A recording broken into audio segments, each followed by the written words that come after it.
Yes,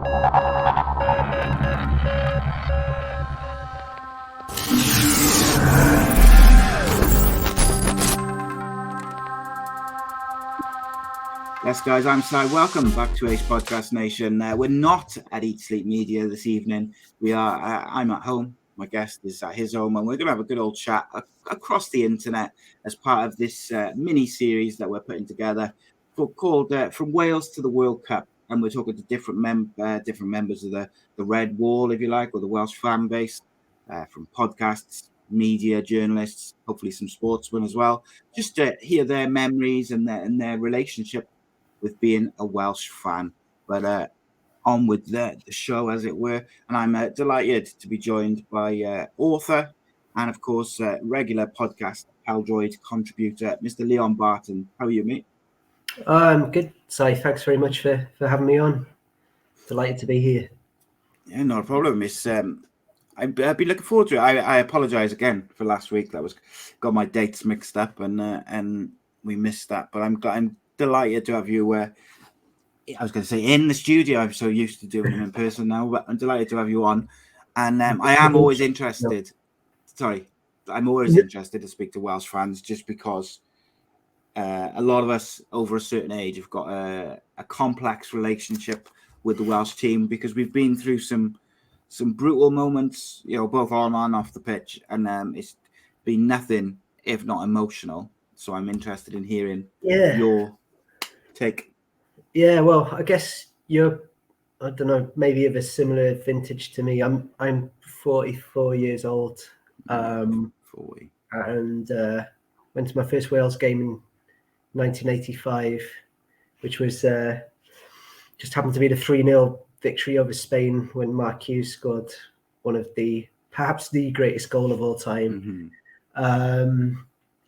And I think as a 7-year-old, it's brilliant following Wales, isn't it? And then it was like nothing but heartbreak or kind of just thrashings for a good, let's see, 30 years after that, basically, until the Euro 2016 campaign. And then we've since basically, Russ, who you had on this show not long ago, started Podcast Pêl-droed in 2014. We've kind of entered the golden age, really, of Welsh international football. So obviously we like to think that we're responsible for that, but it's perhaps a coincidence, maybe. But I do think as fans, perhaps we've played our part in it, in terms of creating this movement, this the Red Wall. It's sort of an organic thing, really, which has helped the team on the pitch. I mean, the players all say it does. So maybe we have played our part. Yeah, I think it's a special thing, and I think we'll talk about the Red Wall in a bit, because I think you're right in what you say. It's a very organic thing, and how it's developed over the, particularly in sort of probably the last sort of 5 or 6 years. But interesting. Like, obviously I'm 40 myself, so I'm similar age to you. So I remember some of the thrashings, the close, and then whenever we did get close to qualification, something would happen, or something would go wrong, or Robert Earnshaw would be on the right wing, or whatever these crazy things were. You still haven't forgiven Sparky for that one either, then? Yeah. No, that was brutal, because we were more than capable of beating Russia. Obviously, we beat some decent teams during that campaign, and it was quite brutal, especially over 2 legs. It almost dragged out, like, the pain. It's I am interested. When you look back to the very early years of you sort of following Wales, like you said, 1985 was your first game. Who was your kind of favourite Welsh player as like a kid and a teenager? Well, it was Rush and Hughes, really. But I tended to favour Hughes just because he was from Rwabon, which was just down the road from where I grew up. Okay. And the pair of them, it was just incredible that, like, So I was born in Wrexham, and then I grew up just over the border, sadly, in England, in Shropshire. But Wrexham is still the nearest sort of town of any size, and Moorabbin is sort of actually slightly nearer to where I grew up, maybe like 11 or 12 miles away. And then St. Asaph, where Ian Rush was born, and sort of Flint, where he grew up, just maybe both about 30 miles away. And in the programme for the Spain game in '85, my first Wales game, it said there was a feature which said that, you know, Rush and Hughes and Sparky had only just come into the team like the year before, really, and he scored on his debut against England in '84. He was only 21, I think, still at the time of the Spain game. He said Rush and Hughes together form probably the most exciting strike partnership in international football. And it just seemed incredible to me that was probably correct at the time. Yeah. You know, they probably were. You know, I can't think of a more exciting strike partnership in the world in the mid '80s. And it's two guys who grew up 30 miles from where I grew up, you know, less than 30 miles away. That just seems extraordinary now. But we at that point, it was sort of like, to some degree, the golden age of Northeast Wales football, in terms of like having Neville Southall from Llandudno, possibly the world's greatest goalkeeper at the time. Kevin Ratcliffe was the captain. He was from Mancot, D-side, same area as Gary Speed. In fact, who was obviously came into the team later. But you know, Kevin Ratcliffe at the time was Everton captain. Everton were like going for the league title. I think they won the league and the European and the old European Cup Winners' Cup that season. So he was, you know, one of the best defenders in the world. Rush and Hughes were like the best strike partnership in international football, and Neville Southall was arguably the best goalkeeper in the world. And they were all sort of from the northeast of Wales. Absolutely incredible. Yeah. So yeah, those guys, you know, because they were sort of, to some degree, local heroes, and they were like the stars of the Welsh team. But I particularly kind of favoured Sparky because I was there for that volley, you know, and I was only 7, but I can still remember it now, and still remember the guy sitting next to my dad. I was down the other end, I was at the tech end, and he scored it in front of the Cop at the racecourse. So I've got view right across to it, and the guy who sat next to my dad was just like, oh, did you see that? Did you see that goal? I can still remember that even now, you know. So yeah, Sparky, yeah. But you know, there was some, sadly, I think he kind of could have done a better job as manager of Wales, as we just alluded to before. Yeah, he showed promise at certain points, but it just didn't quite. I think overall, I think you'd say I thought he did pretty compared to some over the years, but I think, yeah, it didn't, you know, like the Russia game, you know, but there was other things. But I think overall, I thought he did a pretty good job as Wales manager. I think overall, I suppose, you know, if you look at the context of it, he'd come after Bobby Gould, which was just a horrible period, and he became manager after this defeat in Italy, which was just abysmal. I mean, we had some abysmal results, but I just remember that game particularly. Just, we offered absolutely nothing, despite having some good players. You know, Giggs, you know, was probably in his Man United prime at the time, and you know, Nathan Blake was a good player at the time, and Saunders was still doing it. I think still playing in the Premier League at that time, and just, you know, Chris Coleman was in defence, and it just, you know, nothing was happening under Gould. It was just embarrassing. Vinnie Jones in midfield.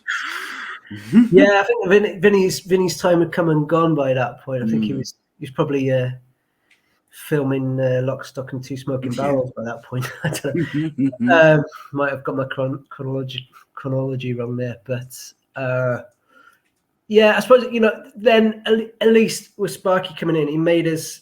He did sort of concentrate on the defence at first, I remember, which is funny considering he was a striker himself. But then we did become quite hard to beat in that next campaign. I went to a couple of the games. We drew a lot of games. I remember we should have, teams like Armenia, we should have beaten, but at least we were getting 0-0s where before we were kind of getting hammered by Georgia or losing to Moldova and stuff like that in the previous few years. And then we had this golden year, 2002, where we beat Italy, beat Finland away, beat Germany in a friendly. A couple of good draws at the Millennium Stadium, Argentina, Czech Republic. It was Danny Gabardon's debut, I think. And then it just sort of fell apart. And we sort of thought, we're on our way. We got these 4 wins at the start of the group, didn't we? Against Finland, Italy, Azerbaijan twice. And then the second half of that campaign was abysmal. The momentum was gone. By the time we got to the playoffs against Russia, we just had forgotten how to win. And he was I think he was too tactically rigid. Yeah. We were missing key players, and Robert Earnshaw was in brilliant form for Cardiff at the time, and he just left him on the bench, didn't he? And then sort of brought him on in the second leg to play on the right wing, and it was just.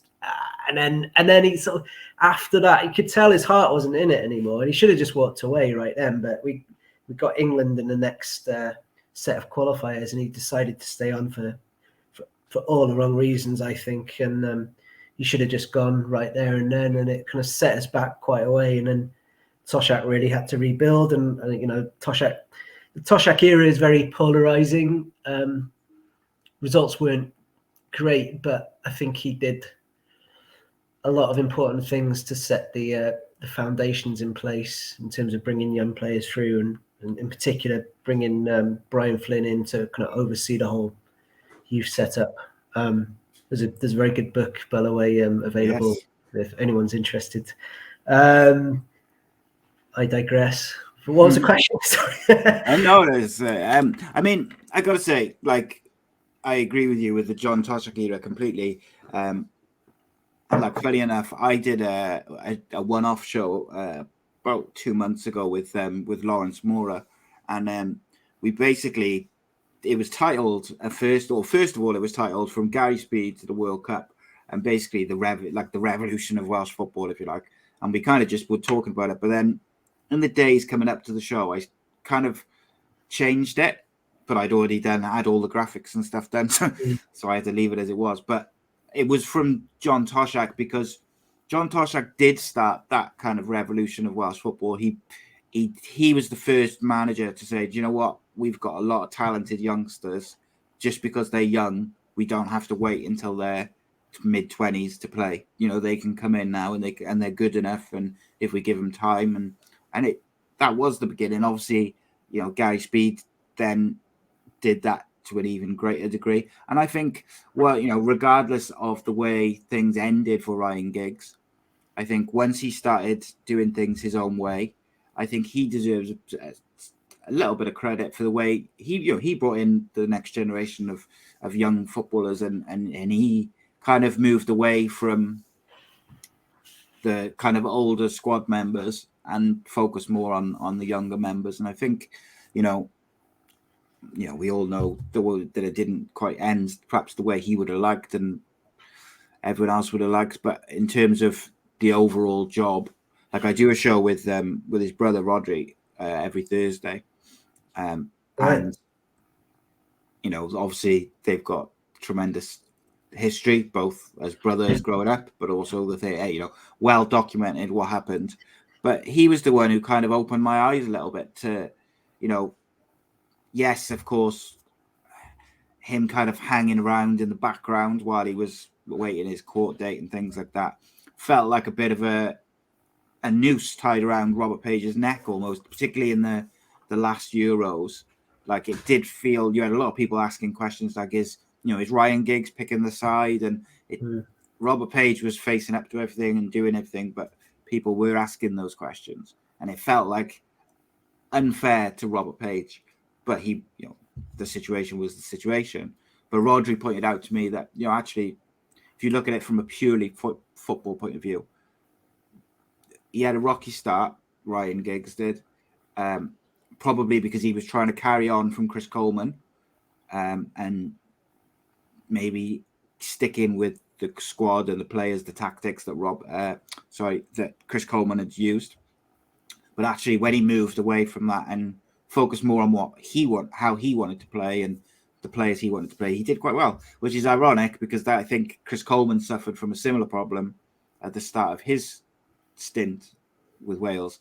He tried to carry on, obviously, what Gary Speed had put in place, but actually it was only when he really focused on the way he wanted to do things that he was able to get the successes. Yeah, I think Chris Coleman did quite an interesting interview with 442 magazine recently, and he said he was asked about, when we had that game against the Republic of Ireland at home where we needed to win to get to the playoffs for the World Cup, and we ended up losing. And he was asked, did you know that game was going to be the end for you? And he was like, yeah, I mean, I knew certain players were coming. I was going to have to end certain international careers. Ashley Williams, he made a mistake in that game, being one who'd been his captain.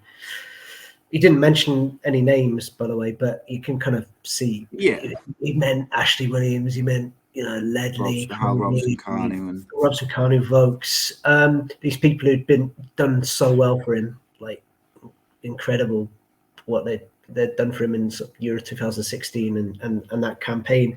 And he said, if he'd stayed on, he doesn't think we'd have qualified for that Euros because he wasn't. These guys had been like his soldiers, his warriors for him. So he used terminology like that, and at that point it really needed someone to come in and kind of rip things up a little bit to some degree and like bring these young players through, which Coleman would have probably been reluctant to do because he was so loyal to these guys who'd done so much for him and for Wales, So, I think Giggs coming in at that point, it was, you've got to say, obviously things ended very sourly, and I wasn't someone who was particularly enthused by the prospect of Giggs becoming our manager in the first place. But to qualify outright, for only the second time in our history, really, because in '58 we got through via the back door. I don't really count that as a qualification. It was a hell of an achievement, especially considering we had those two bad results away, bad performance away in Hungary, really. And it looked bleak at that point. And he turned things around, and he did. Kiefer Moore was what a find he was. That was a big thing, him coming into the team. But yeah, he did start sort of doing things his own way a bit more. And we went a little bit more sort of direct and a bit more attacking, and sort of he was like, okay, let's give these kind of young attackers their give them a head and see what they can do. And I think Dan James was really good that campaign, second half of that campaign, and Kiefer Moore coming in, and we had this nice sort of mix then of like the physicality of Moore and with the pace of Dan James, and that sort of really served as well. We were sort of less reliant on Bale perhaps. Yeah. And then Ramsey, obviously we couldn't rely on Ramsey because he wasn't fit for that campaign until the very last game, and obviously came up trumps with that amazing performance against Hungary. So yeah, we did have to give Giggs credit for that qualification, but I kind of always thought, considering the kind of character that he is, it was likely to sort of blow up in our face, that appointment. To be honest, I thought it was a bit of a vanity appointment from Jonathan Ford at the FAW. I think he just wanted Giggs because Giggs was like the most famous name manager he could appoint to some. Yeah, but and I think I can't slag off that period too much because he got us to European Championships.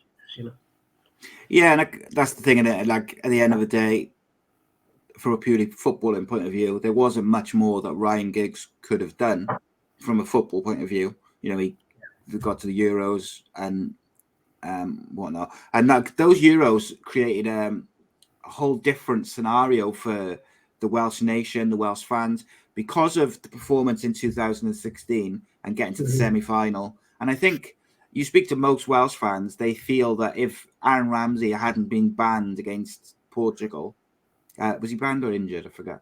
He was suspended. He was banned, wasn't he? And I just question myself. And most Welsh fans I speak to, they do think, and me included, they feel like if Aaron Ramsey had played, we may have had a good chance of beating Portugal in a one-off game, because it was a very tight game, and he had been electric throughout the tournament. Yeah, then, two things I say to that. Yeah, also Ben Davies was suspended.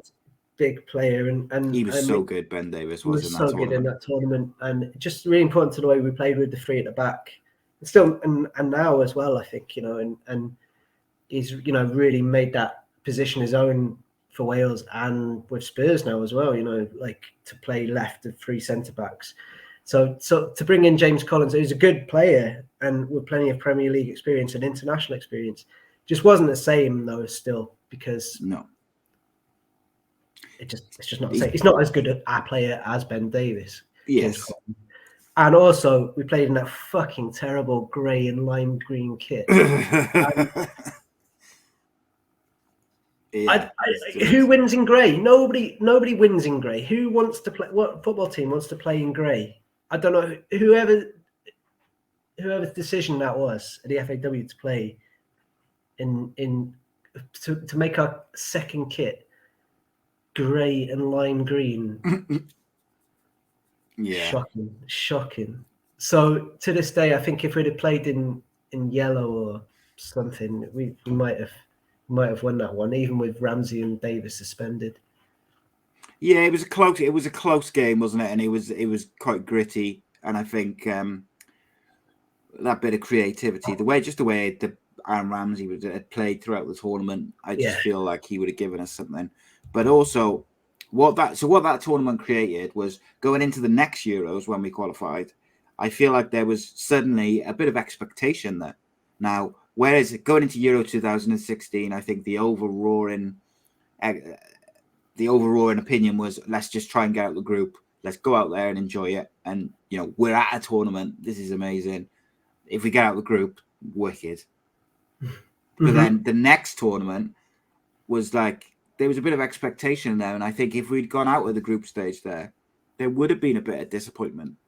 So it was a whole new feeling for the fans, for the players. I know these are, they're Premier League players and they're used to it, but it is very different from a Welsh perspective.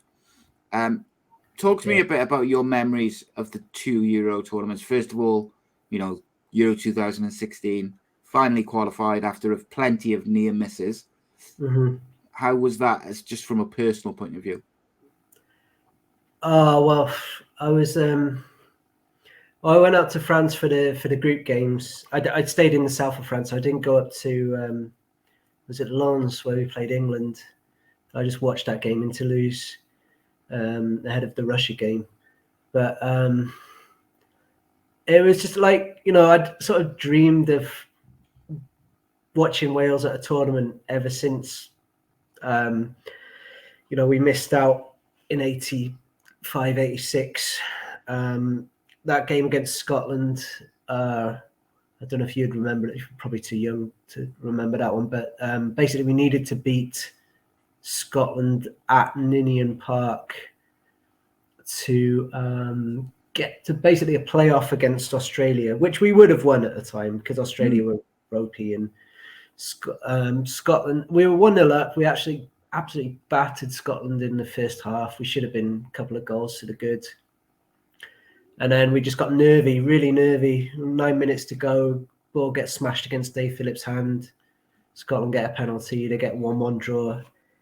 They go through. And Jock Stein, their manager, sadly died of a heart attack at the end of that game. So it was a heartbreaking night in a lot of ways. It's like heartbreaking for Scotland because they lost their manager, and heartbreaking for us. And then so that was my introduction to Welsh football. Heartbreak, age 7 there, back in 1985, and so watching Wales play at a tournament is something I've been dreaming of for 30 years. And and then when we did it, we finally did it. it was like there was no way I was not going to go. So, you know, it was just like, you know, I had to be in Bordeaux for that first game to see us play at a tournament for the first time in 58 years. It was just magic. It was just absolute magic to be there and sort of, you know, just hanging out in Bordeaux. You know, I drove over with my mate Andy, who's also from Wrexham, but lives here in Innsbruck, where I live in Austria. And so we drove over to Bordeaux, and then we, like, the next day, just went into the town early and just you're catching up with people. I don't know if you were there, but like, you know, you're seeing people you knew from years before growing up or whatever, or school, or people, friends of friends and stuff like that. And it was just like this massive party. It was amazing. And this is like before, you know, before a ball had been kicked. Before a ball had been kicked, it was amazing. You know, Yeah. The experience, just being there at a tournament. I dreamed of it for 3 decades, and it was amazing. And then to be at the game, it was just really special, and it was such an exciting, dramatic game as well. And it looked like it was slipping away from us in the second half when Slovakia equalised, and then Robson Kanu and Ledley came on, sort of swung it back in our favour, and Robson Kanu scuffs that winner with 8 minutes to go. I was like 3 rows up behind that goal, so I was just, you know, just like meters away, watching this ball trickle in, thinking, it's going in. It's just, you know, bodies piled on top of each other. It was an amazing day. And then, and then I was like hanging out in France for a couple of weeks, going to other games, and that Russia game in Toulouse with the sun going down, the sunset was incredible. You know, just another great day, and loads of mates were at that one because of Airbus. I stayed with a friend who works for Airbus, and like there's that Welsh Toulouse connection there, and that was just an amazing day, and then, you know, to top it off, an amazing performance. Yeah. And then next day, drove home to Innsbruck via a quick stop at the beach, which was nice. But and then watched the rest of the tournament on telly, and then, you know, Northern Ireland game was a real arm wrestle. I watched that in the pub, and I was just like, okay, well, we got through, and quarterfinal, amazing. Okay, let's, you know, Belgium, okay, they're big favourites, but, you know, we'll give it a shot. And then that performance just was extraordinary. It's still the greatest. You know, it's the greatest performance in the history of Welsh football, surely. Yeah, it was. That Belgium game was like one of those once in a lifetime performances for you, like for as a fan. Like I likened it. I was speaking to someone the other week who's a Manchester United season ticket holder, and with Rodri as well. Like, he talks about that treble winning season, and obviously the Champions League goal which they scored, you know, in like the 91st and the 94th minute or something, to obviously come back and win. And like he says, like those memories and those games, like they can never be topped, because the emotion involved in it, and the just everything surrounding it. Everyone had written Wales off. You know, when Belgium score early, everyone's, you know, you think, oh no, here we go. Hope we don't go out with like a, you know, like a heavy defeat. Yeah. And then of course we get back into it, and all the special moments which happened during the game.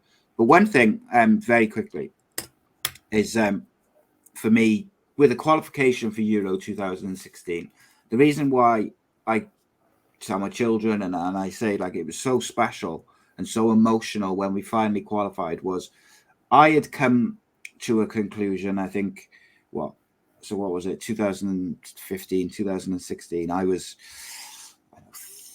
30 something, shall we say, and like I had, in my head, I had made peace with the fact that I would never see Wales in a tournament. Like, I had kind of accepted that we were never going to get there.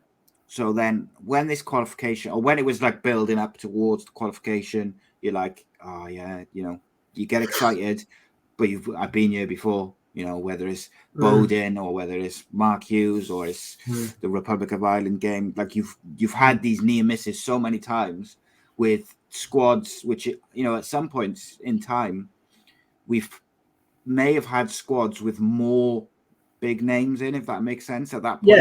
Yeah. Like Bale obviously is Bale and Ramsey. Yeah. But outside of that, a lot of the players were kind of, you know, respected pros, but they weren't huge names.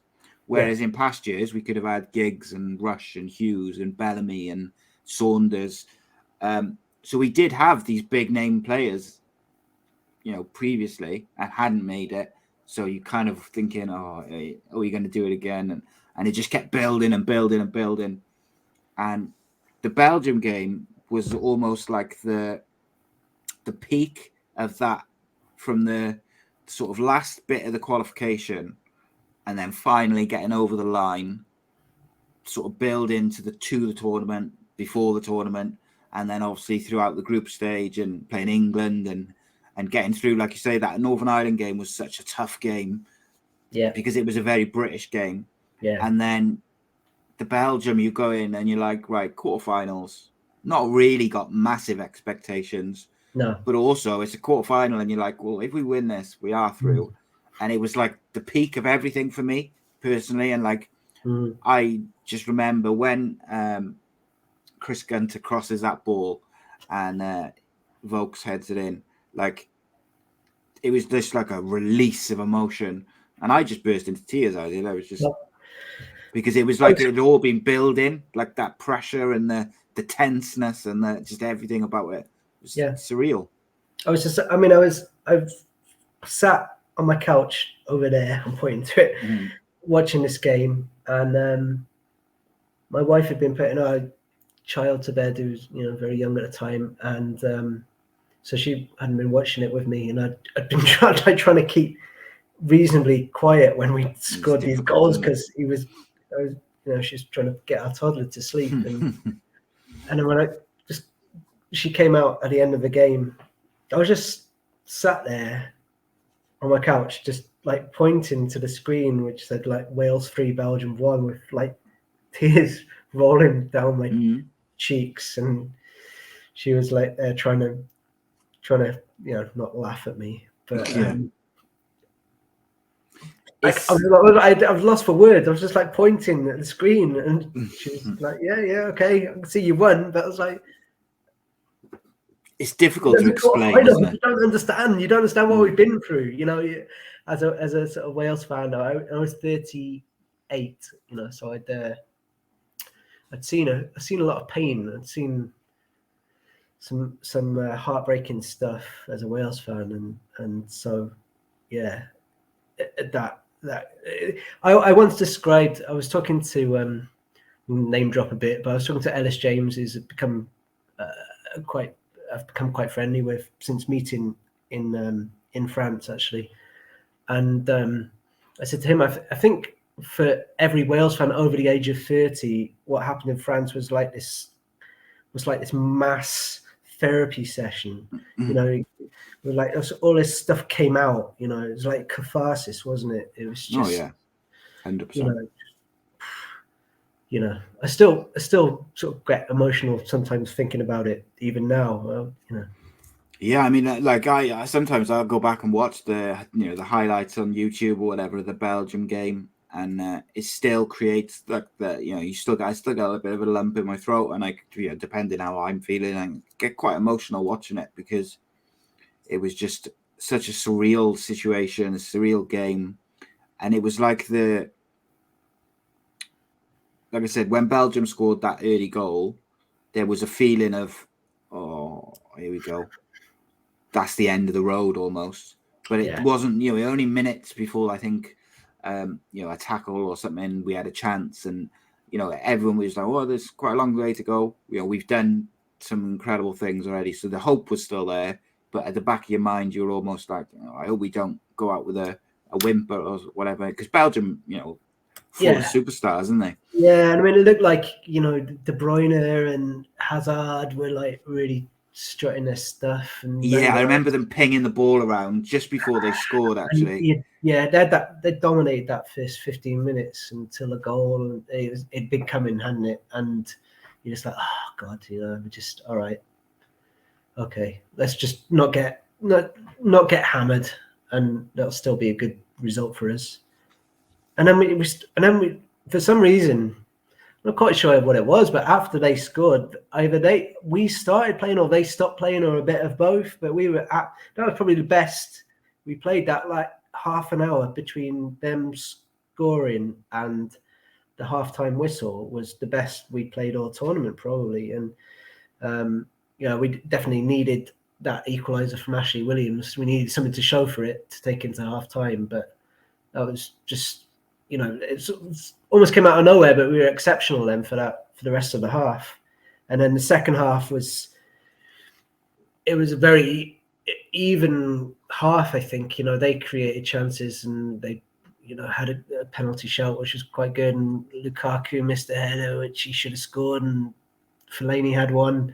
But then we come up with these two like extraordinary moments, and big moments win big games, and it was just an exceptional performance, an incredible night. Yeah, extraordinary is the word. I think it's, and you could tell even by the commentary, which I know non-Welsh fans, particularly some of my English friends, weren't massively impressed with Robbie Savage on commentary. But I mean, you're always going to get that. If you had a Welsh pundit or a Welsh co-commentator, because it was such an extraordinary night, an extraordinary performance, moment, everything with it. I would defy any passionate Welshman to, be on commentary and be able to remain calm and collected and just say, "Oh, it's a great finish," and it's just not going to happen. But I mean, everything about it was emotional and special. But as I alluded to a bit earlier, like we went into the Euros, the next Euros, with a bit more expectation, I think, on the group, on the team. Obviously, we had the Giggs and Page thing also in the background, not in the background, but it was kind of an ongoing thing. Giggs was still there, but not there. Robert Page was in charge. How did you feel going into that tournament? Because I look back at that tournament and I didn't really enjoy it very much. Well, it was a bit of a weird one because obviously we had the delay because of COVID, and then I always hated the format of a tournament anyway, and the fact that we were going out to Azerbaijan for games and with all these COVID bubbles and everything, that it just, I was never going to go. And then we had to we had to play Italy in Rome, where they never lose, and the format was terrible. So I just didn't. It's not what an international football tournament should be all about. And I think in Qatar as well, it's kind of like, it's sort of in some ways, I'm sure we'll go on to talk about this a bit more, but like, the fact that it's happening in November and December, it just doesn't feel right. It doesn't feel like what an international football tournament should be about. But anyway, so the fact that, it was a year delay to it was a factor. We had the whole Giggs issue come up in the meantime. That was a factor.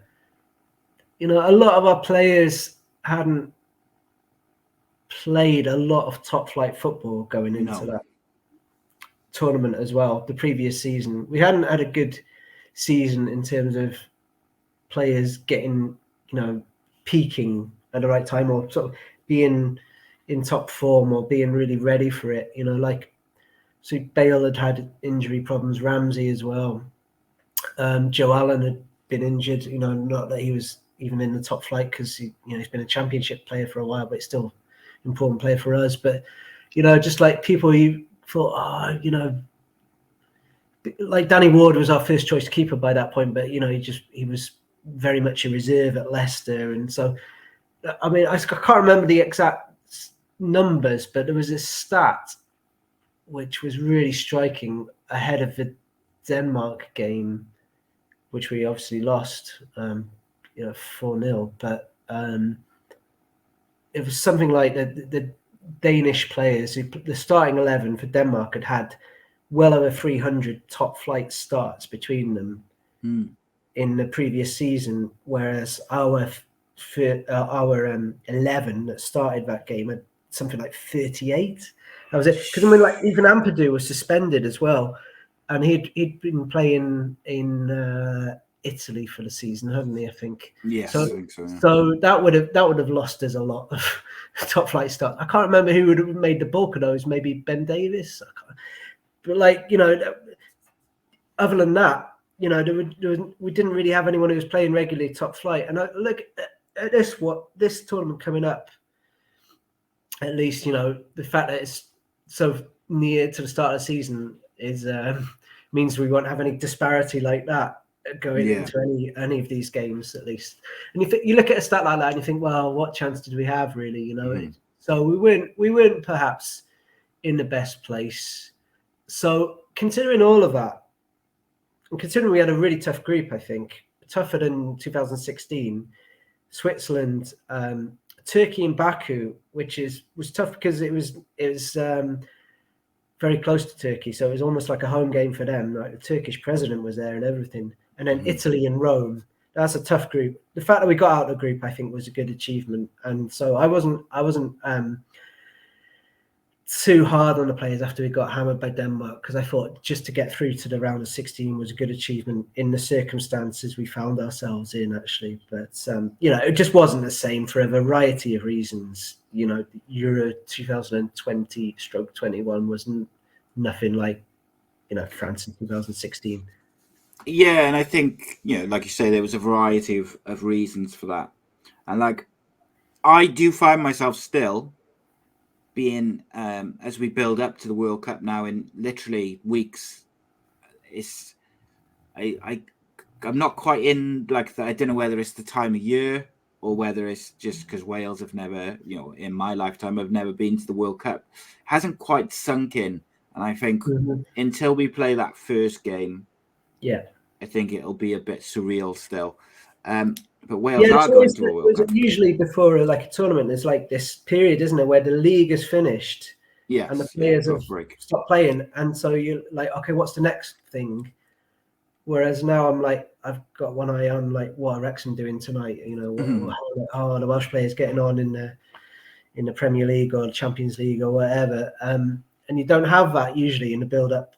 When it's only 2.5 weeks to a World Cup, usually there's no domestic football going on, is there? So it's very different in that respect. Yeah, and when you've got a small pool of players to pick from, and you've got maybe one or two who are particularly important to you, you're kind of watching out to see if they've been injured or picked up any niggling injuries and things like that, because it's literally there's no time to recover now. So if you pick up, if someone picks up an injury this weekend, you're gonna miss probably some of the World Cup, and it's worrying as a Welsh fan, I gotta say. But because we're small, especially because we're a small nation, and we're sort of we don't. Yeah.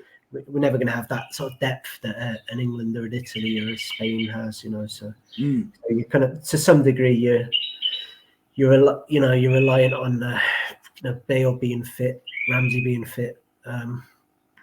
Joe Allen, it's looking pretty touch and go, isn't it? It's,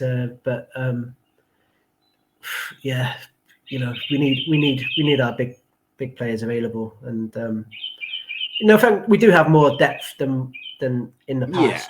Much more, I think, for sure. But you're still kind of looking for those difference makers to be available, for sure. I think more than ever this year, because it's happening, in November, in the middle of the season, or certainly during the season. I think players on form could end up being vital to teams going through and qualifying, for the knockout rounds and things like this. Like if you've got a young striker or someone who's banged, quite a few goals in already this season, maybe a young player or someone from a lower league or something, I think it's worth taking them. Because if you've got someone, particularly with strikers, if you've got someone who's bang in form and is all they've done all season is score goals or play well, there's worse people to have on the bench, isn't it? And I think we have got such a small pool of players to pick from that if I don't think we will, because I think they'll largely pick the players who got them there, and there'll be a certain amount of loyalty there. But I would like to think that we will scour the Championship, the Premier League, whatever, maybe even League One, just to see if there's any Welsh players who haven't maybe they haven't been capped or just on fringes who are banging form. Yeah, an interesting one might be Ollie Cooper from Swansea, because he's been in good form this season, and he's uncapped. So I don't know. It's unlikely, I would say, that Page would pick an uncapped player for the squad. But if you're looking at, they took Ruben Cornwell to the Euros, didn't he? So yeah, I mean that's an interesting one, because Colwell I rate. I think he's going to be a really good player, but he's not been fit really. He's not played much. So if he's not fit enough to go, if he's not fit enough to play for Cardiff for however long it is, I don't really think he's fit enough to go to the World Cup. I would probably, if he's not played for Cardiff at all, leave him at home, even if he's sort of. It's a difficult one, isn't it? Fit, if you know what I mean. Yeah, and if he's going to pick, like a young attacking midfielder who can score a few goals and is, got some form, then I think that Ollie Cooper would be probably, a better bet than taking Colwell at this particular point. But then, Page is quite loyal to players before, and so I don't know exactly what he's thinking, but it could. I think it's an interesting point you make there. It could be right in terms of even I would expect someone like Johnny Williams to be in the squad. I mean, he's been a lovely player for Wales, really done well for us. But I mean, he's League Two at the moment. But if you look at his scoring goals, he's doing well. And it's almost like if there's doubts about certain other midfielders' fitness and form or whatever, and someone like that could come in. He knows what it's all about, playing international football. He's got well over 30 caps, I think, and he could be someone who might, he's capable of these sort of moments. Someone that could absolutely, score at a World Cup. League Two player, but I wouldn't put it past him. He's good enough. Yeah, I think his experience of being with the Welsh squad probably gets him a place on the plane because he's in good form as well.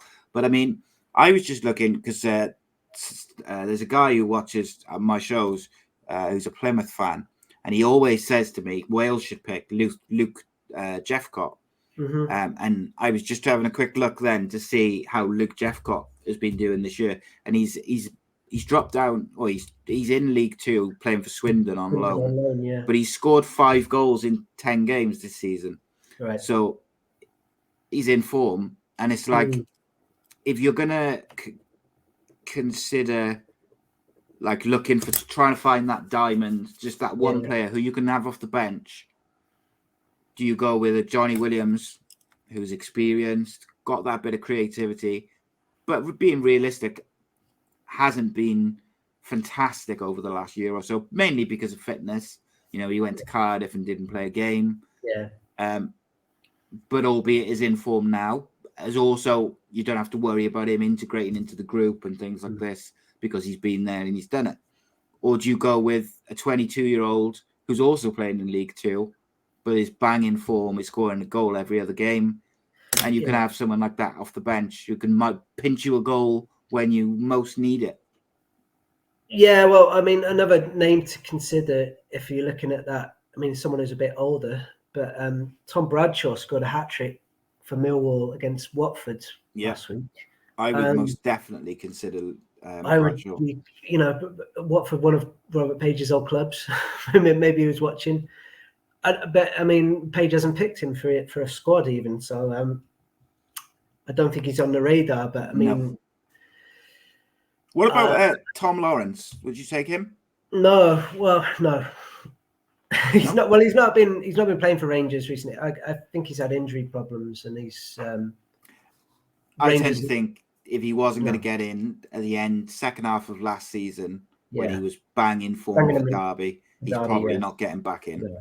Which I think I've got to say, something there, some personal issue or something, or maybe just issues with his personality. I don't know exactly, but Page doesn't seem to like him. No, I agree with you there. It seems like there's something, because there was a point, I don't know if it was, must have been last season. I get a bit lost with COVID and the sort of times and stuff.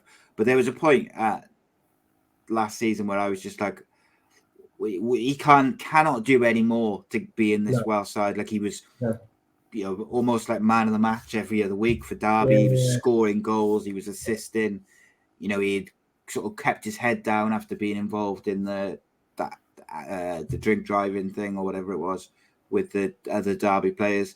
He'd kind of, and it felt a bit like the other players involved in that had been forgiven because, the same, they'd got their head down and they'd gone and done, got back to play football. He had done the same, but for whatever reason, I don't know if it's linked to that incident or if there's something else there, but I feel for him a bit because he's only 28 and I feel like he is a good enough footballer to be an asset for Welsh football, but probably isn't going to even be considered.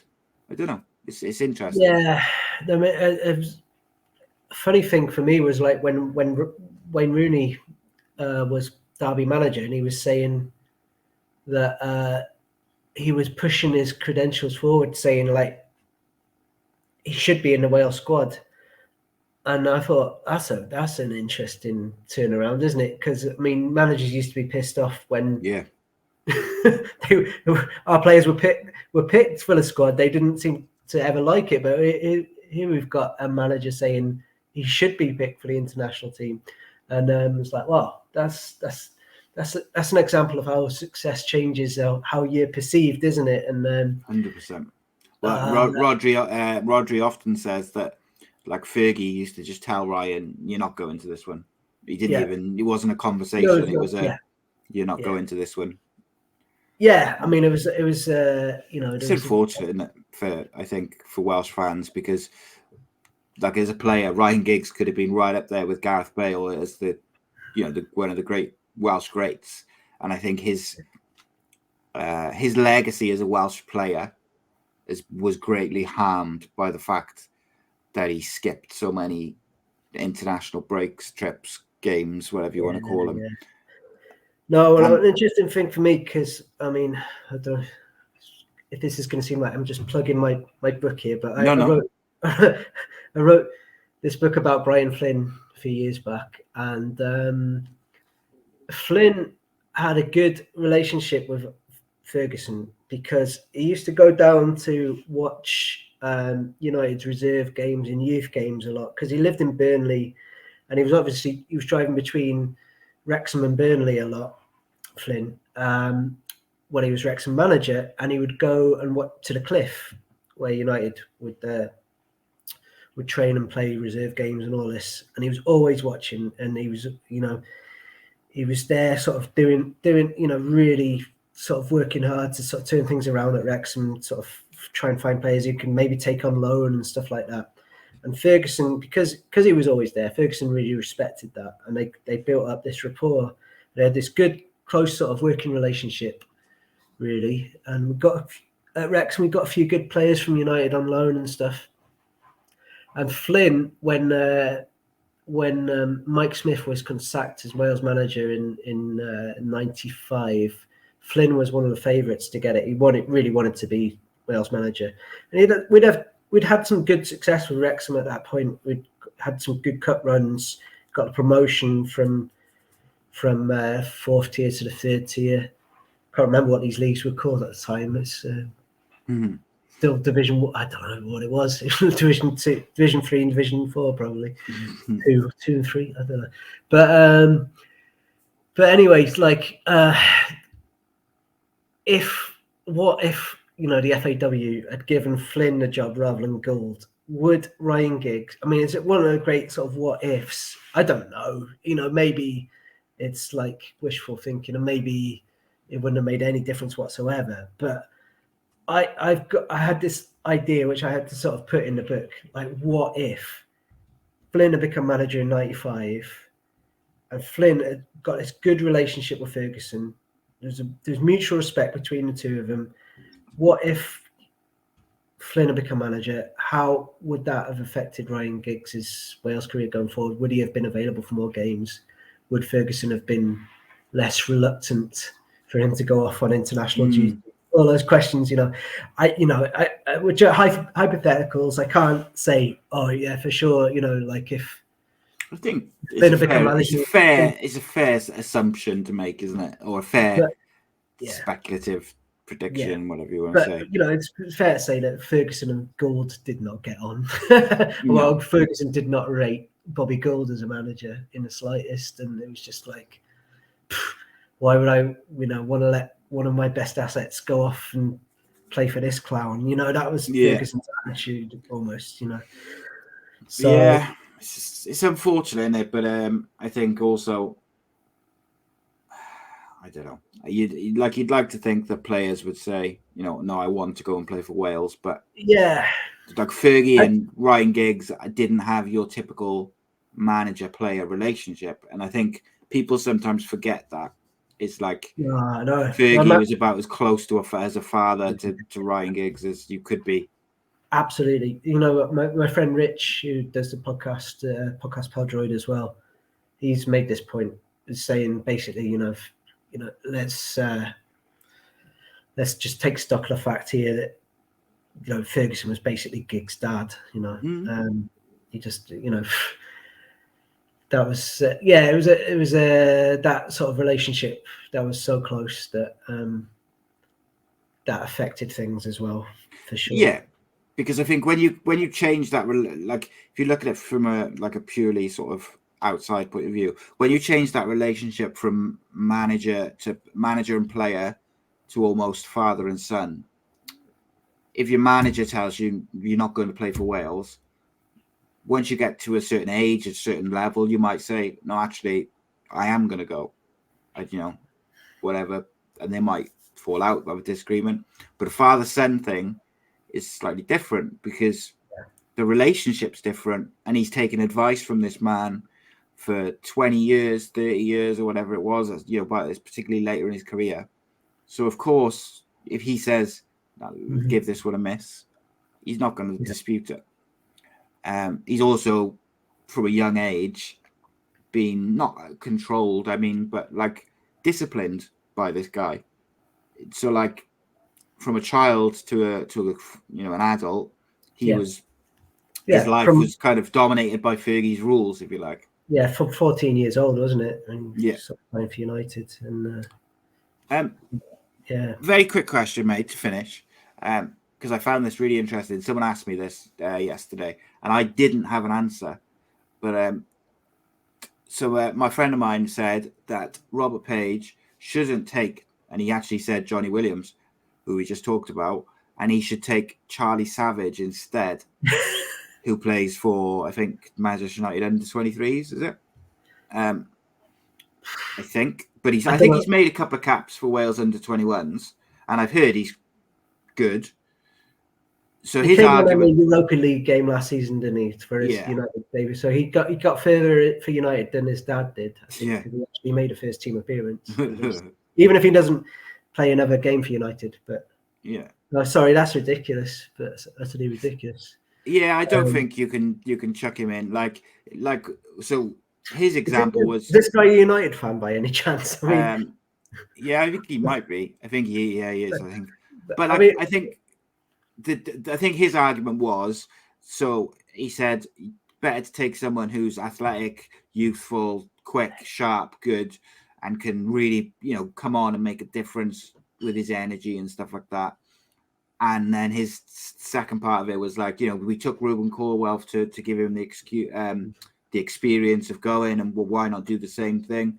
But like, my thing with that was that Ruben Corwell was playing for Cardiff's first team, even though he wasn't week in, week out. He was coming on most games and he was playing most games, whereas Charlie Savage has made probably 2 substitute appearances for United.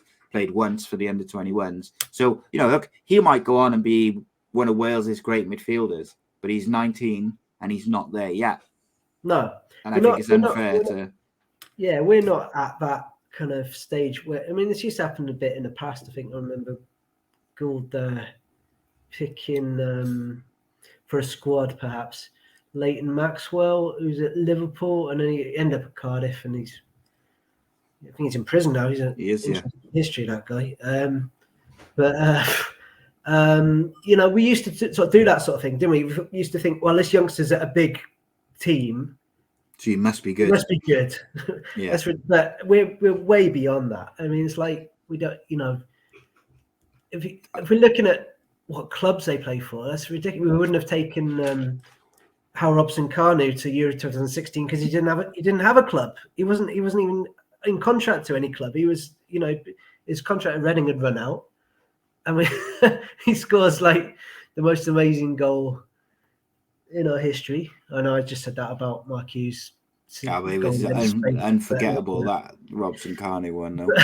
So I think we're beyond that sort of stage of thinking, oh, this guy's at a big club, he must be good, let's pick him. We're much more trusting about our system and like how if a player's done well for our youth teams, like, okay, let's push him up.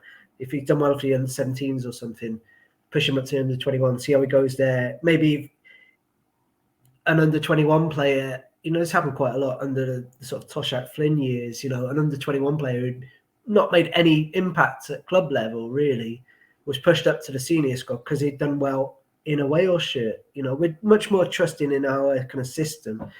And someone like Johnny Williams has been a fantastic player for Wales, really, over the past, 7-8 years or so, I think. And I want to think, it was 9 years ago, I think, his debut, because I was there up in Scotland, Hampden Park in the snow. He came on for Bale at half time.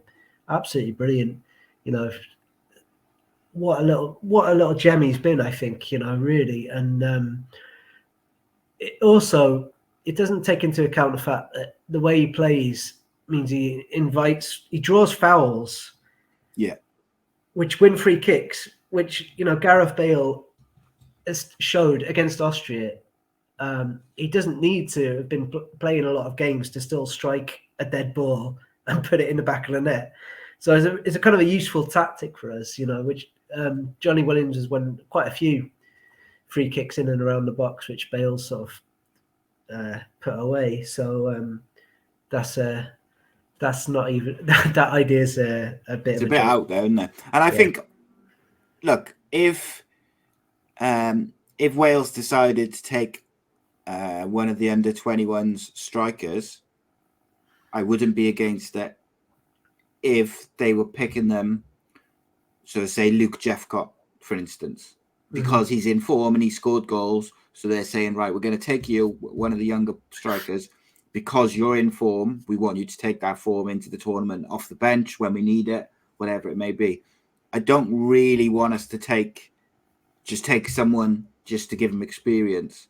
Like, I want them to offer something be picked because they can see a scenario where that player would be needed, as opposed to I do feel like the Ruben Corwell thing was a bit to give him experience, and I get it, but I just think that squad. By the way, once he was there, I thought he should have played.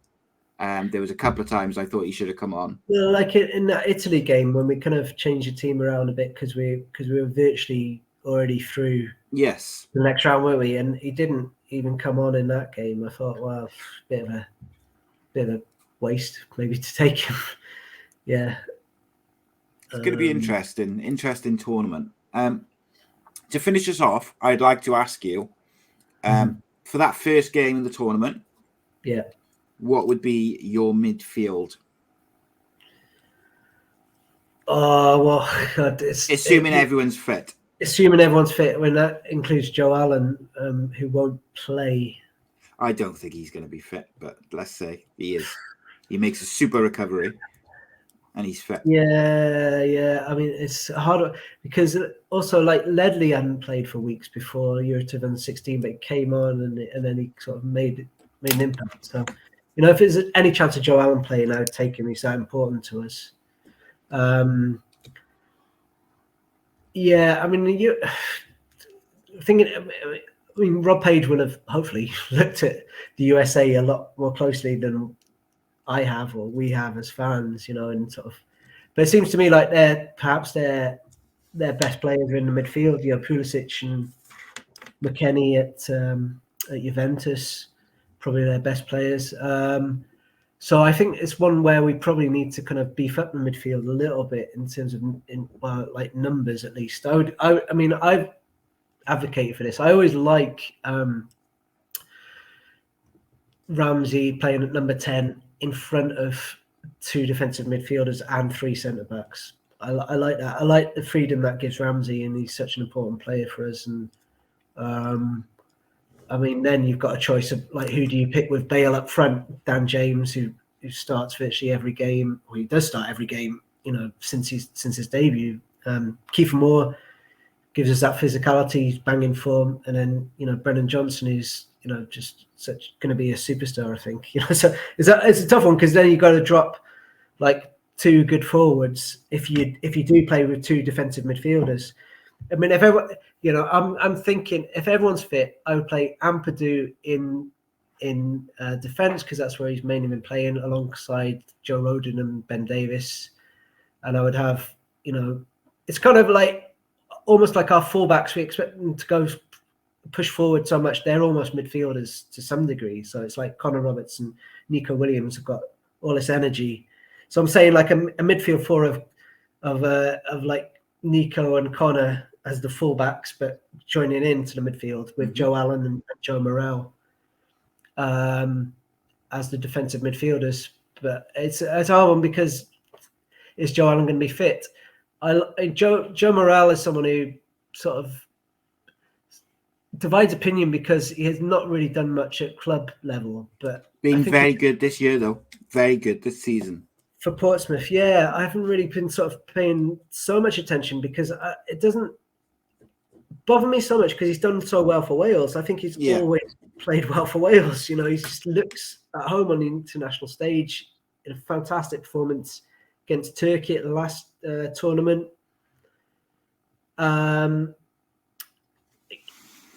So it almost doesn't matter what he's doing at club level for me.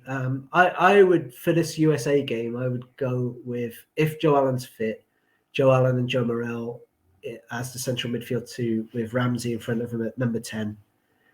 But if Joe Allen's not fit, it just causes all sorts of complications. I would probably then push Ampadu into midfield to play alongside Joe Morrell and bring in Mepham or Cabango to central defence in that scenario.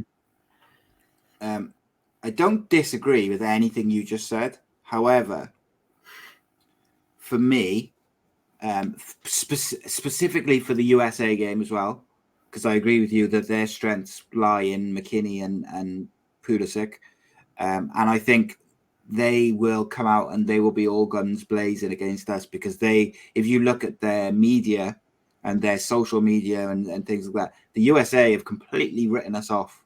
They think that it's between them and England to win the league, to win the group, sorry. And I've got a few American friends actually who say exactly the same. That is very much the attitudes that certainly of the people who I've spoken to and seen.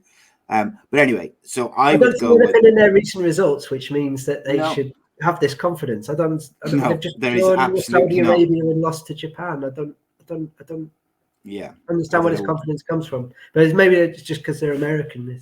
I don't know what it is, but I don't mind it at all. But I think they'll come out all guns blazing. I think they'll be relatively physical, but I think they do have a couple of really good footballers.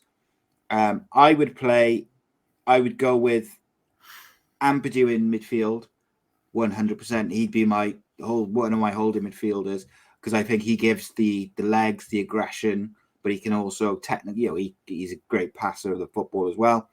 And I think he's maturing into he'll be our new Joe Allen effectively for years and years to come, hopefully. I would go with probably Joe Morrell for the USA game over Joe Allen, only because Joe Allen is getting a bit older. Has he got the legs to get around, and also has been carrying the injury? But we did say if everyone was fit, so I'll stick to my own rules. And then I would play either. I think I'd probably go with Ben Kabanga, even as much as that hurts me to say as a Cardiff fan. Like, I think he is a future Welsh centre back for years to come. I really like him. He's a Cardiffian as well. Swansea nabbed him. No, don't remind me. But he is an exceptional footballer, and I think he'll be a Wales captain in the future. I think he's very, very good. So I think him alongside Ben Davis and Joe Rodon is a good combination. Yeah, I mean, you pick Cabango ahead of Mepham, because Mepham's been in pretty good form for Bournemouth this season. Yeah, marginally. But maybe that might be like a bit of kind of that Cardiff bias, because he is a Cardiff boy, even though he plays for Swansea. So maybe there's a bit of that in there. But I've been very impressed with him. I was very impressed with how he played against Cardiff the other week. He's got good pace and good legs. But look, if you told me, Meepum's going to play, I wouldn't be devastated. Meepum's been in great form this year. Morale's been in good form. I would go with the two holders in Ampadu and Morale. I mean, you could put Joe Allen in there as well, and I wouldn't be, again, disappointed if he was fit. I'd have Ramsey as a sort of a 10 or attacking midfielder, and then I would play, and that's the one sort of complication then, because my heart says, or my head sort of says, play Bale off. You could, Kiefer Moore maybe, but Wales have looked so dangerous with Daniel James playing as a striker. He just needs, if he can find his composure. I said this to Rodri a couple of weeks ago. If Daniel James can suddenly just find a bit of composure in one-on-one situations in front of goal, he could end up scoring like 5 or 6 goals in the World Cup, because he gets so many chances just from his pace and just the sheer speed of the boy. But unfortunately, his finishing hasn't been great for Wales. No, but I think Dan James is an interesting one, because obviously people are advocating for Brennan Johnson, which I totally understand, because he's a wonderful player. Kiefer Moore as well. He's done so well for Wales, and he's in good form for Bournemouth. Got a couple at the weekend. His height is shit. The fact that he wins so many headers, it's a real asset for us. So I can see why people put those names forward as people who should definitely start. But Daniel James has started every single competitive game since his debut.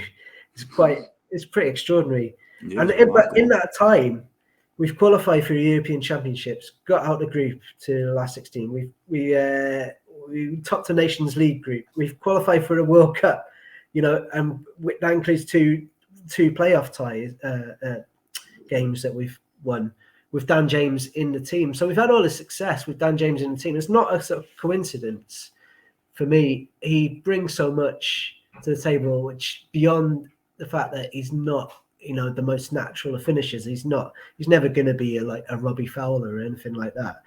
But a part of it for me is that he's so good defensively. It gets a bit overlooked, but he's one of our best defenders, to be totally honest. His pressing is so good. His tracking back is superb. He links up really well with Nico Williams down that left-hand side. So I don't think we're going to get to a point where after 4 years of starting every competitive game, Page is going to suddenly not start him for a World Cup game. So I think Dan James will almost certainly start.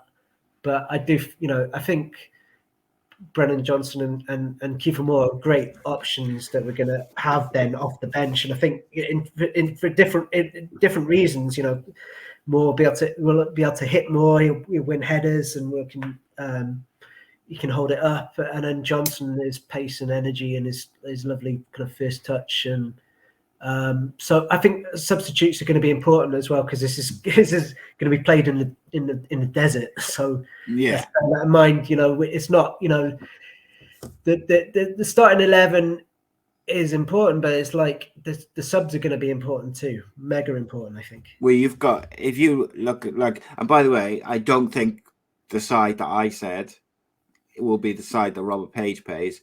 I think he'll play Kiefer Moore and Daniel James with Gareth Bale sort of doing whatever he wants.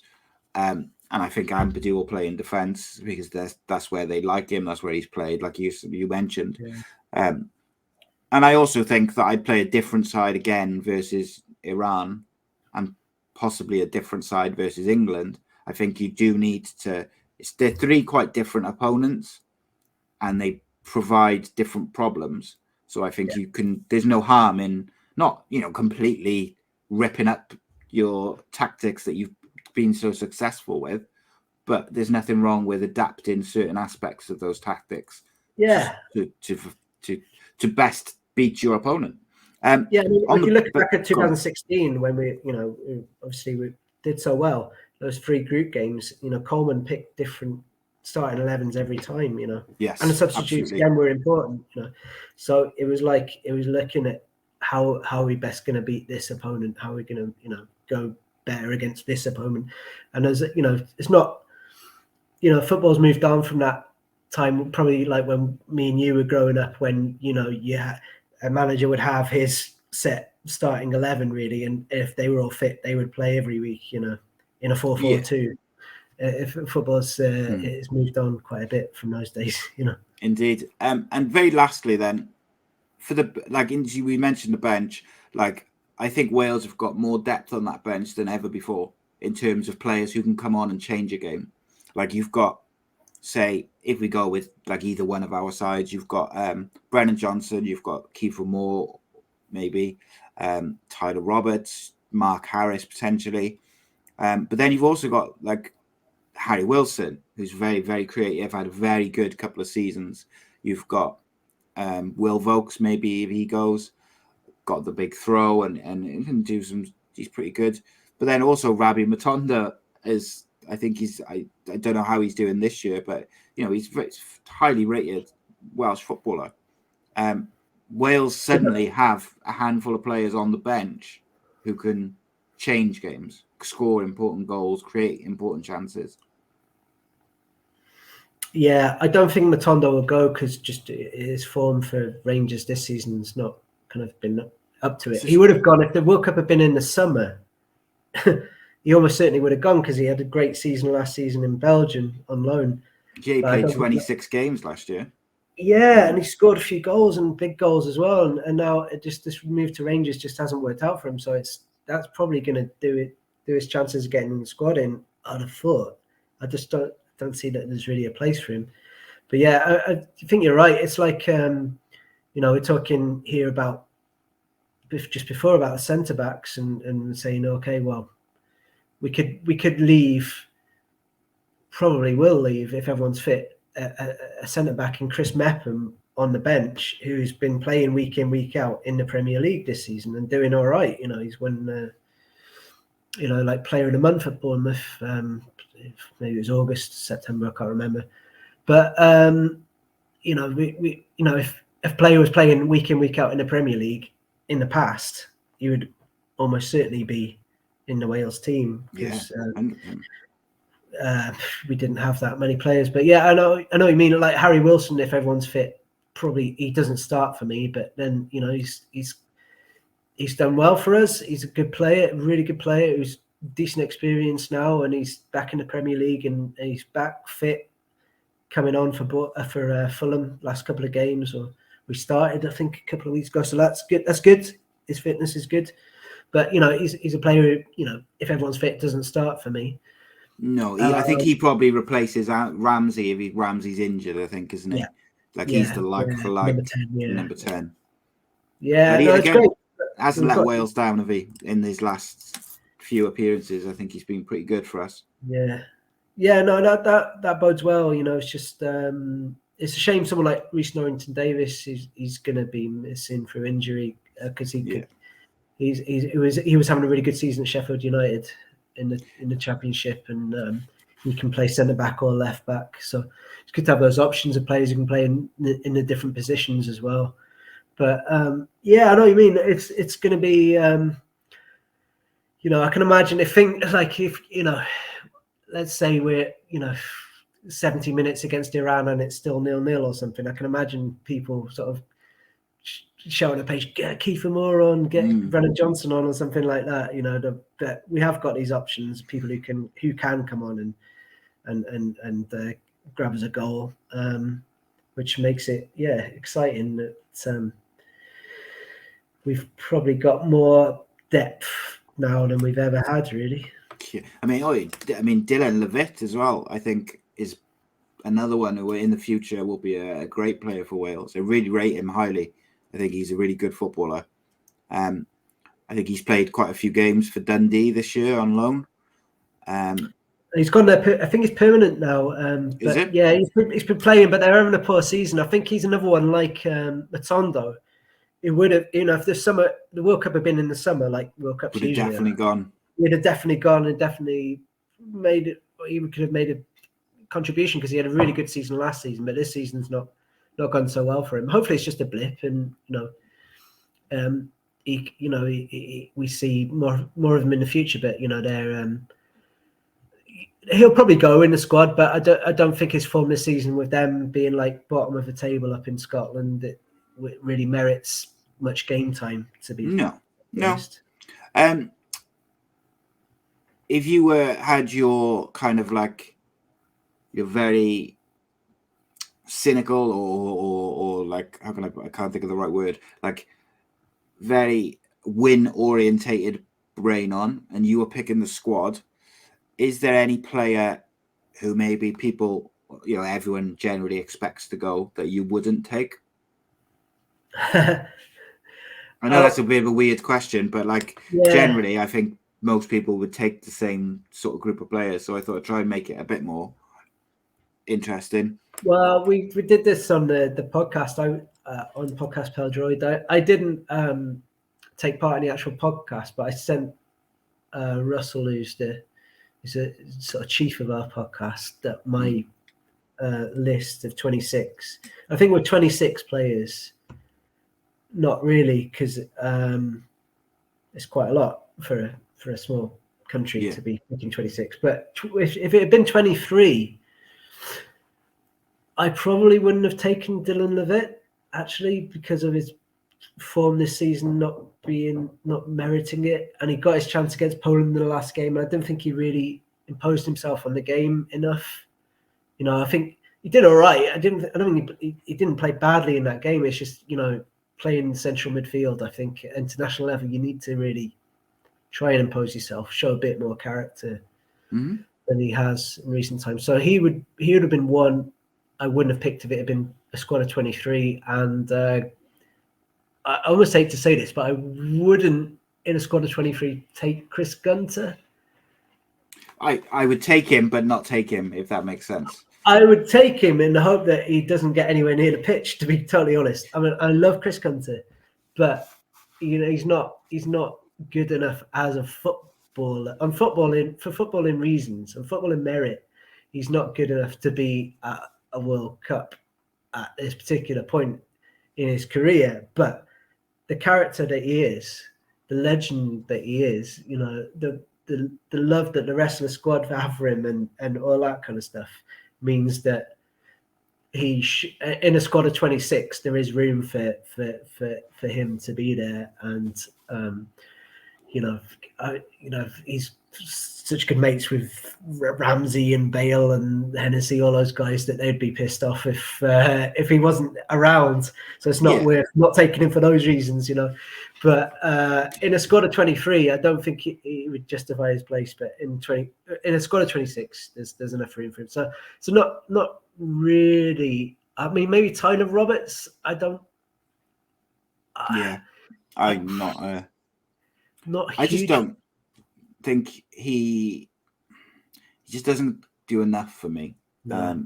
Like, doesn't score enough goals, doesn't create enough, doesn't.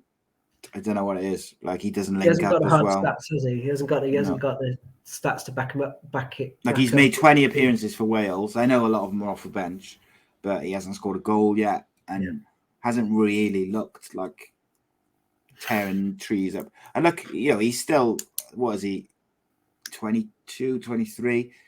He's still a young man, and he may go on and have a really successful Welsh career. Not saying that he's terrible, just that, like, there's other players that I would probably take in front of him. Yeah, same. And he's another one who, I think he's injured at the moment, and he probably won't play before the World Cup. So it's like, you don't want to take too many of those players, do you? You don't want to take too many. You can take a Joe Allen in those circumstances because he's such a legend, you know. But Tyler Roberts, to me, he's not done enough to justify taking him on the back of no football for weeks. And the thing is, you're playing in the desert, like you said. You don't want to go out there with 4 or 5 players who are carrying knocks or recovering from injuries, because if they do have a setback or they don't recover in time, suddenly you are into the sort of maybe 3rd choice or 4th choice. And look, you know, we've got a deeper squad than what we had in previous years, but we're still not picking from the same size pool as an England or, you know, some other countries. So got to be sensible, I guess, is the right thing. Leon, thank you so much for joining me, mate. I really, really appreciate it. We've gone way longer than what I thought we were going to, but we kind of got chatting and then it just flew by, especially the last 50 minutes or so. You might edit some of this down, I suppose. It's all good. But to finish us off and take us out, mate, where do you think, or how far do you think Wales can get in the World Cup?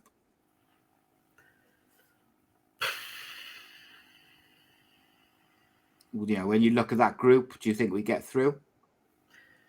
Yeah. God, you know,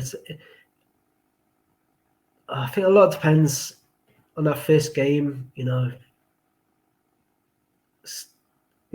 a win against USA really sets us off, and they've not been in great form of late. But I mean, they have this amazing competitive spirit, USA, don't they? And you know, as long as we're like can match them for spirit and attitude, we should win that game. And then that should, because I think we've got more quality than them. That should then sort of, you know, see us get out the group, I would hope. And then it's tough, you know, probably Senegal or Netherlands in the round of 16. It's a tough game. But you know, I think, I'm kind of like erring towards us getting out of the group. I think hopefully we're going to do it. If the players can adapt to the conditions and in time as well. I mean, it's going to be totally weird going from playing in November in fucking Hull or whatever to playing in the desert in Qatar in the World Cup 1 week later. But if we can cope with that, and Page he's going to have to use the subs pretty well. I think we can get out of the group. Then it's a tough one. If we're up against like Netherlands in the round of 16, if we get through and they get through, say, it's tough because, you know, it would be then up against a team we've never beaten, we've never even drawn against. So we gave them 2 good games though. We did just recently. We should have drawn both those games, you know, and just couldn't see it out. But what a time to beat them for the first time it would be if it was at a World Cup. If it was in Netherlands, I think the other thing as well is like on our day with a fully fit squad and team. I think on our day we are capable of beating any other team, but it's a big ask. I think be interesting as well because we don't come across. We don't play many games against sort of African nations either. So that would be another sort of bridge to cross and how we sort of cope with that. But yeah, all very interesting. Mate, I could carry on speaking to you for another hour and just talk about a World Cup now. I'm kind of, you've got me a bit more in the mood for the World Cup, I think. I'm getting what do you think, just to kind of, what do you think yourself and how far would you get? I think we get through the group because I simply think, unless things go horribly wrong, I think we are better than United States, and I think we're better than Iran. So unless we have a really, really off days against them, we should beat them.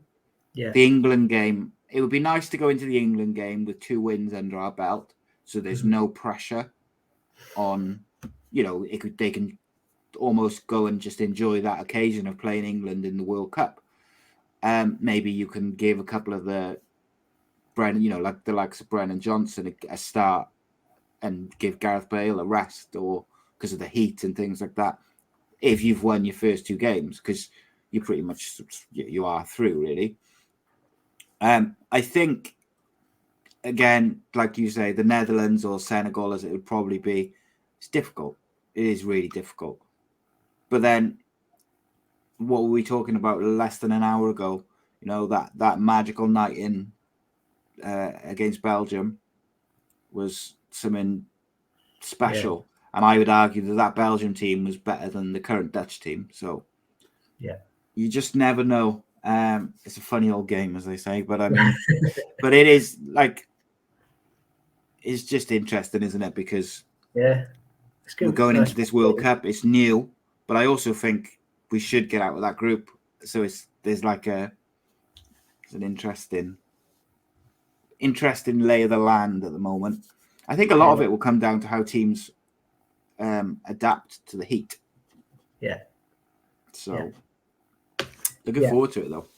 No, absolutely. It's something that's, I mean, there are many truly shit things about this World Cup being held in Qatar, but I think, like something to look forward to in these sort of dark winter months. Clock's just gone back,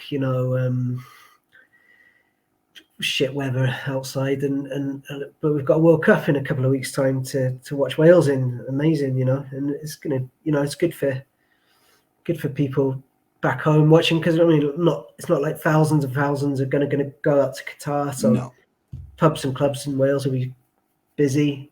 Good business for them and that sort of thing. That's all positive at least. And hope we can have more than 3 games. That's my kind of hope looking at it. It's like that we'll play more than 3 games, before we go home. I look at it on the positive side as well. As last time we played in the same group as England, we won the group. So there's that too. Yeah. Leon, I appreciate your time, mate. Apologies for going a bit longer, but I hope hopefully you enjoyed the convo as much as I did. Yeah. I will link your book and Podcast Pêl-droed and your social media and everything in the description for the show.